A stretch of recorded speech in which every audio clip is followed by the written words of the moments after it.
తానెవడో తెలియదు, తత్వం ఏమి తెలుసు. తానెవడో తెలియదు అంటే తాను బ్రహ్మమే అని ఎవడైతే డిక్లేర్ చేసుకుని జ్ఞానం పరిపూర్ణంగా ఈ మనసు నిలబడుతుందో వాడికి శరీరం ఉంటుంది, జీవించేవాడు శరీరం ఉంటుంది.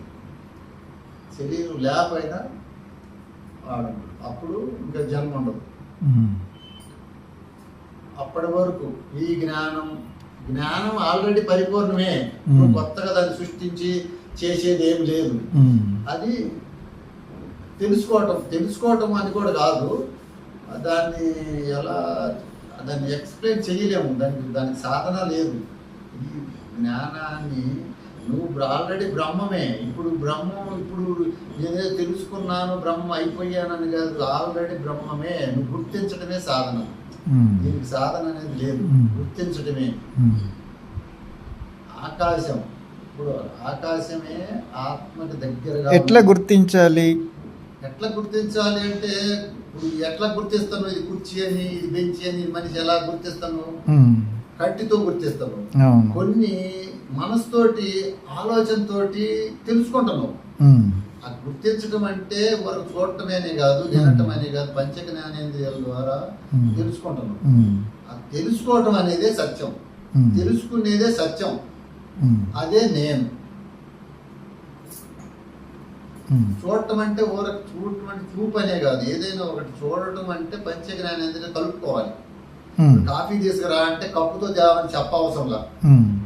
కాఫీ తీసుకురా మనం చెప్పాను. ఒక కాఫీ ఇవ్వండి అంటే అర్థం ఏంటి? కప్పుతో ఇవ్వమని అర్థం, చెప్పవసరం లేదు. కాఫీ లేకుండా కప్పు ఇవ్వలేము. అట్లా ఒక్కొక్కటి. ఇప్పుడు శ్రీనాథు మంచివాడుగా నాకు అనిపించడం లేదు అన్నాను అనుకో, అంటే చెడ్డవాడనే. అంతే. అంటే నేను చెడ్డవాడని అనకపోయినా అర్థమైపోద్ది. అది ఎవరికి అర్థమైంది? పురుషుడు అంటే ఏమిటి అర్థం? స్త్రీ కానీ, పురుషుడు, మెన్, ఉమెన్, జెండర్, ఈ ముగ్గురు కలిపి ఆధ్యాత్మిక భాషలో పురుషుడు అన్నారు. ఆ పురుషుడికి ముగ్గురు కానీ పురుషుడే. ఆ శరీరంగా స్త్రీ అని, పురుషుడని, జెండర్ అని ఆ ముగ్గురుగా విభజన చేశారు. కానీ ఈ ముగ్గురే తెలుసుకోగలరు. సృష్టిలో ఏ జీవి ఏది కూడా ఈ ఆధ్యాత్మిక భాషకు పనికిరాదు. క్వాలిఫికేషన్, ఒలింపిక్ క్వాలిఫికేషన్ కావాలంటే కొంతమందిని తయారు చేస్తారు. అందరూ ఎవరో పల్లెటూరు ఆంధ్రప్రదేశ్ ఒలింపిక్ గేమ్స్ ఒక కప్పు రాదు. కప్పు రావాలంటే ఎవడైతే దాన్ని సెలక్షన్ చేస్తారు. అట్లనే ఆధ్యాత్మిక భాషలో ఎంత మనకి కొంత గురువుల ద్వారా, కొంత శాస్త్రం ద్వారా మనసుకి